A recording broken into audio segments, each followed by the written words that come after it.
చర్చలకు వస్తాం, కాల్పుల విరమణకు సిద్ధం, మాట్లాడుకుందాం. ఇది మావోయిస్టుల మాట. అవును, చర్చలకు సిద్ధమంటూ కేంద్రానికి లేఖ రాశారు మావోయిస్టులు. తాము చర్చలకు సిద్ధమంటూ ఛత్తీస్గఢ్ హోంశాఖ సమాధానం ఇచ్చింది. అసలు కేంద్ర ప్రభుత్వం మావోయిస్టులతో చర్చలు జరుపుతుందా?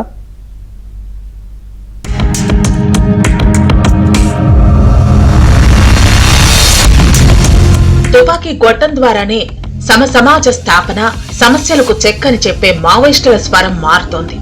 ప్రభుత్వానికి వ్యతిరేకంగా పోరాడే మావోయిస్టులు శాంతి చర్చల అంశాన్ని తెరపైకి తెచ్చారు.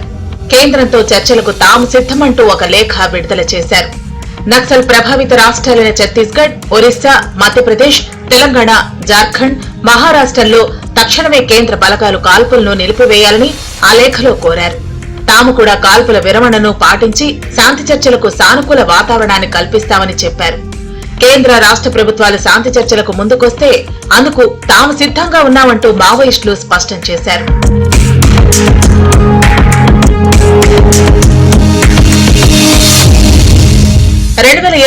జనవరిలో కేంద్రం, వివిధ రాష్ట్ర ప్రభుత్వాలు కలిసి కగార్ పేరుతో మావోయిస్టు ప్రభావిత రాష్ట్రాల ప్రజలపై యుద్ధాన్ని ప్రారంభించాయని ఆ లేఖలో ఆరోపించారు మావోయిస్టులు.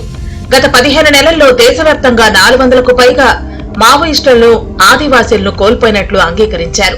కేంద్ర రాష్ట్ర ప్రభుత్వాల పథకం ప్రకారమే సాధారణ ప్రజలను చంపుతున్నాయని ఆరోపించారు మావోయిస్టులు. బలగాలు తమను చుట్టుముట్టి దొరికిన వారిని చంపుతున్నారని, ఈ పరిస్థితుల్లో ప్రజల ప్రయోజనాల కోసం మే ఎప్పుడైనా శాంతి చర్చలకు సిద్ధమేనని తెలిపింది మావోయిస్టు పార్టీ. సాయుధ బలగాల కొత్త క్యాంపుల ఏర్పాటును ఆపివేయాలని కోరింది.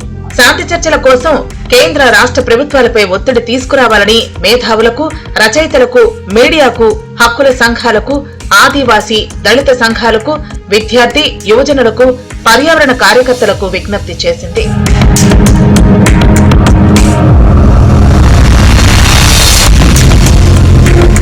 నిషేధిత communist party of India alias మావోయిస్టులతో చర్చలకు సిద్ధమని ఛత్తీస్గఢ్ ప్రభుత్వం ప్రకటించింది. కేంద్ర రాష్ట్ర ప్రభుత్వాలు ఒక్క బుల్లెట్ కూడా పేల్చాలని అనుకోవటం లేదని, అందుకే పునరావాస విధానాన్ని మళ్లీ తీసుకొచ్చామని ఛత్తీస్గఢ్ తెలిపింది. చాలా మంది మావోయిస్టులు లొంగిపోయారని, వారి జీవితాలను సుస్థిరంగా ఉంచే ప్రయత్నంతో పునరావాసం కల్పిస్తున్నారని చెప్పింది. ఏదైతే ఆదివాసుల హననం జరుగుతుందో, ఉద్యమకారుల హత్యాకాండ జరుగుతుందో దాన్ని నిలువరించడం కోసం ఇప్పుడు ఒక చర్చల ప్రక్రియ కొనసాగాయి.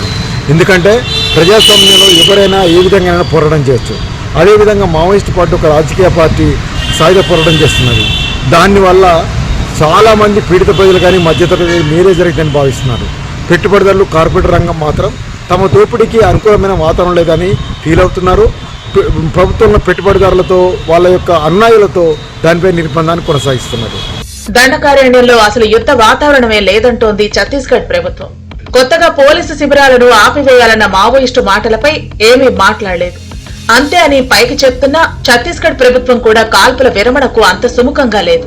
కేంద్ర ప్రభుత్వం కూడా ఆపరేషన్ కగార్ పేరుతో మార్చి 31, 2026 నాటికి మావోయిస్టు రహిత భారత్ లక్ష్యంగా పనిచేస్తోంది.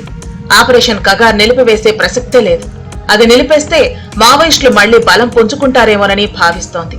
ఇప్పుడు మావోయిస్టులు ఎక్కడైనా తూటా పేలిస్తే వారిని వెంటాడి చంపేయడానికి భద్రతా బలగాలు సిద్ధంగా ఉన్నాయి.